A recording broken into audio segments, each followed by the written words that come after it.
I'm Jack Rooney, Managing Editor for Audience Development at the Keene Sentinel. For the past 5 years, leaders from rural areas across the country have gathered in Keene to share ideas on building and fostering sustainable, thriving communities. The annual Radically Rural Summit, co-hosted by the Sentinel and the Hannah Grimes Center for Entrepreneurship, has since grown into a year-round effort to connect small communities with big ideas. On today's show, we're talking with Radically Rural Director Julianna Dodson about this year's summit and how you can get involved anytime. This is Sentinel Sources.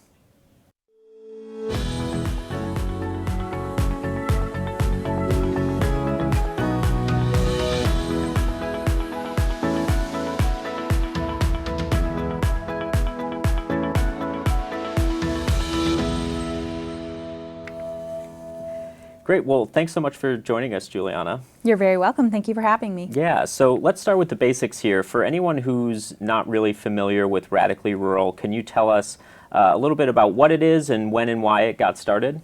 Sure. So 25 years ago, Hannah Grimes was started by our founder and executive director, Marianne Christensen. She wanted to have a local market for makers and growers to sell their goods. And as she was building that marketplace, which is still on Main Street and thriving, she realized that she herself needed business skills, and those vendors that she was working with also needed business skills.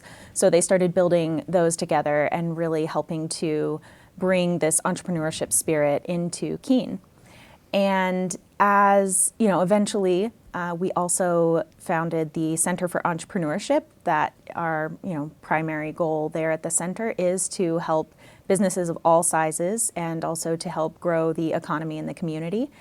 And 17 years ago, we started an annual Connect event, which was an opportunity for graduates of our programs and other community members to get together and be excited and interested and celebrate everything that had been going on during the year.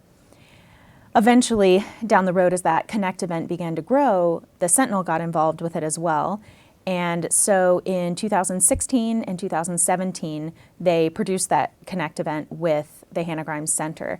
And it just grew to such an incredible size. And every year, it just seemed like the ideas and innovation and energy that was coming out of that event was just really remarkable and couldn't be ignored. And so Terry, president of the Keene Sentinel, and Marianne Christensen, our founder, kind of got together and put their heads together and said, what is it about what we're doing that's working so well, and why was it filling such a need that we have? And they started thinking about the idea of kind of density in rural areas and how oftentimes in small towns you kind of feel like you're doing it alone, you're kind of living in your own little corner of the world. And when you have the opportunity to create density that kind of naturally occurs in more urban areas, then it's amazing the ideas and the energy and innovation that comes out of that. And so they started thinking about how that might work on a national level.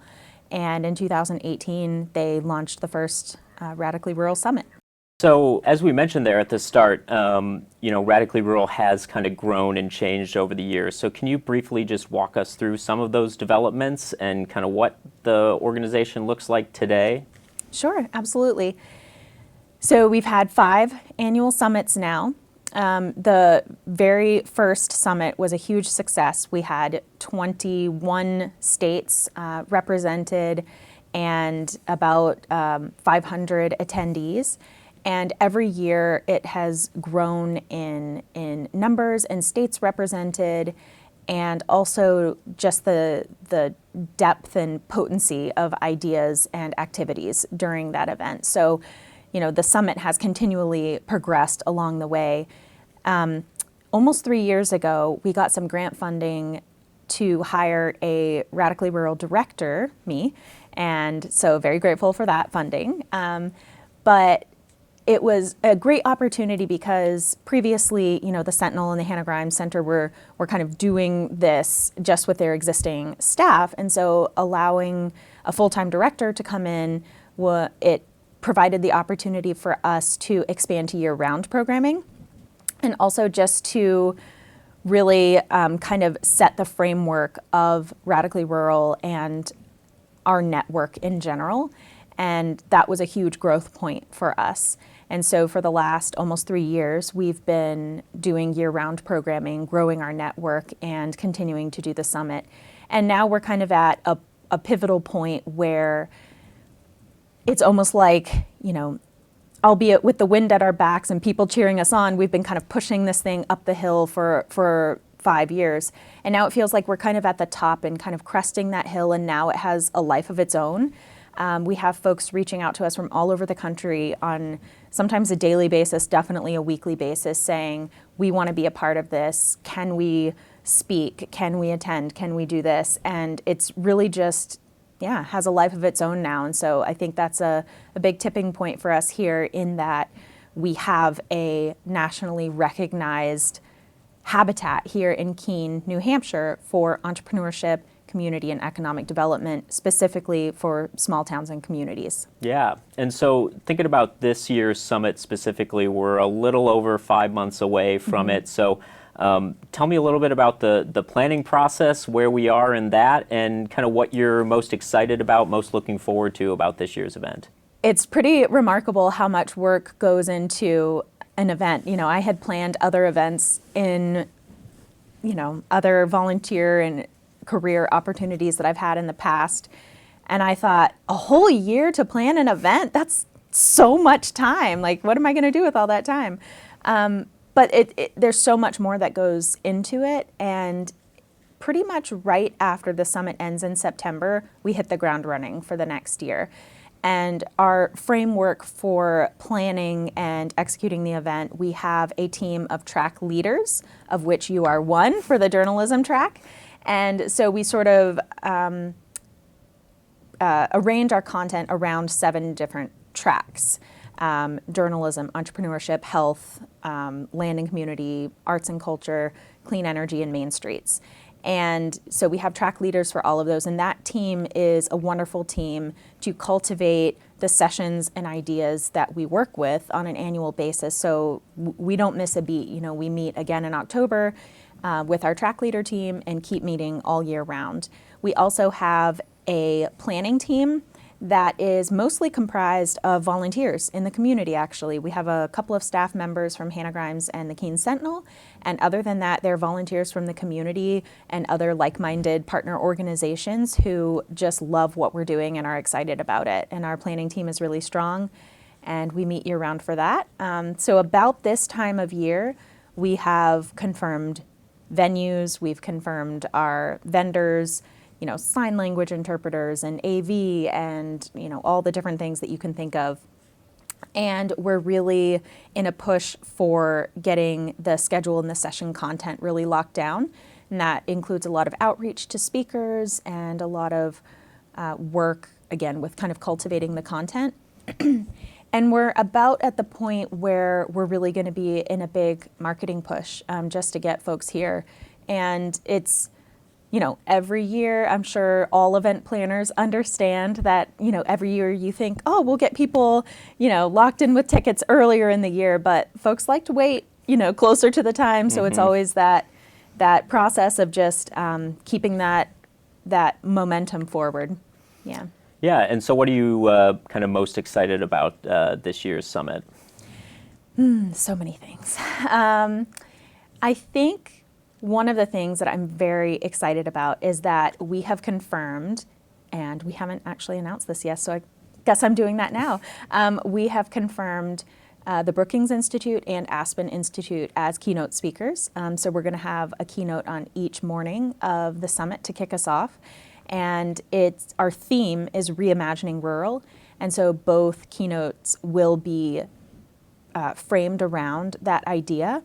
And likely it will be both from like a bottom-up and top-down kind of perspective of both policy and grassroots initiatives. So I'm very excited about that. I'm equally excited about all of the ideas that prior year speakers have brought. Last year, for example, one of the arts and culture sessions we had, they wrote a song in real time, and it ended up being like a radically rural theme song. So they're actually working on producing that song and will probably perform it. So I'm excited about that. I'm really looking forward to some more hands-on workshop style sessions that we're going to be having that kind of help us to put our brains in different headspaces and think of things in new and different ways. Because Radically Rural and me as an individual, my sort of greatest motivators in life are harmony with the land and people and connecting people. And it's just pretty incredible that everything that we're doing is lending itself toward that and kind of bringing together these threads from all over the country and weaving them together into something that's really beautiful and meaningful. Yeah, and going off of that, to take a step back just a little bit, overall, what sort of impact and action has Radically Rural kind of generated, both here in Keene and in the communities where people are coming from to attend the summit? Sure. Well, I'll start with here in Keene. My favorite example is that in 2020, we had Rebecca Burgess with the Fiber Shed movement as one of our speakers for a session.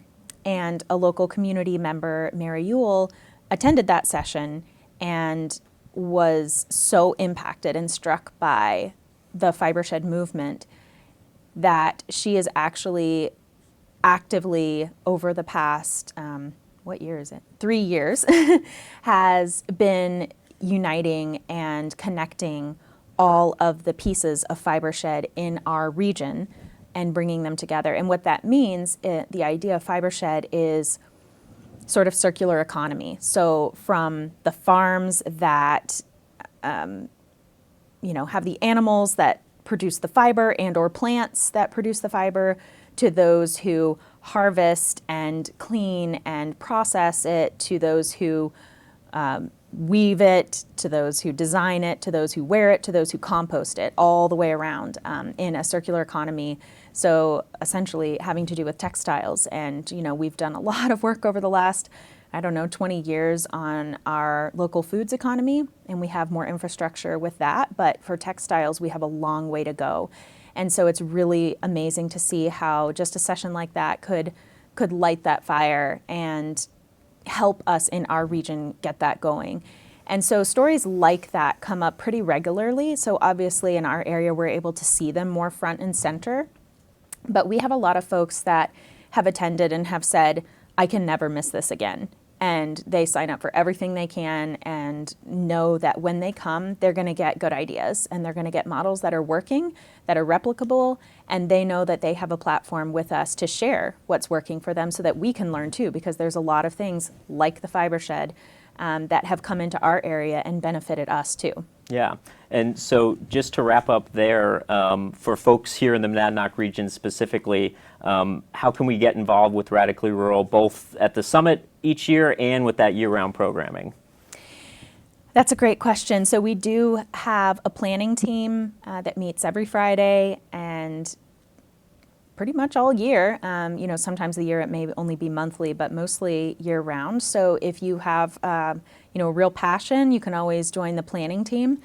And then closer to the time, we have sort of less heavy volunteering opportunities, pop in for a couple of hours and check people in at registration or whatnot. So if you're interested in volunteering, reach out. But to be honest, the biggest ask is just, I think people should come. I think that's truly the biggest thing that would help us, because when you come, you will understand how monumental this is for our region and for the country and really the world, and how much, we have cutting edge, leading edge folks in our area that now have a national stage, and we have a funnel of constant energy and ideas coming in, and it's really remarkable, the impact. And so I think if folks just come, then you'll understand and you'll be able to talk about it and invite others and share and learn. And I think that's really what will help us in the greatest way possible. Great. Well, thanks so much for joining us, Julianna, and for telling us a little bit more about Radically Rural. You're so welcome. Thank you for having me. Yeah. And thank you for joining us on Sentinel Sources. I'm Jack Rooney, and we'll see you next time.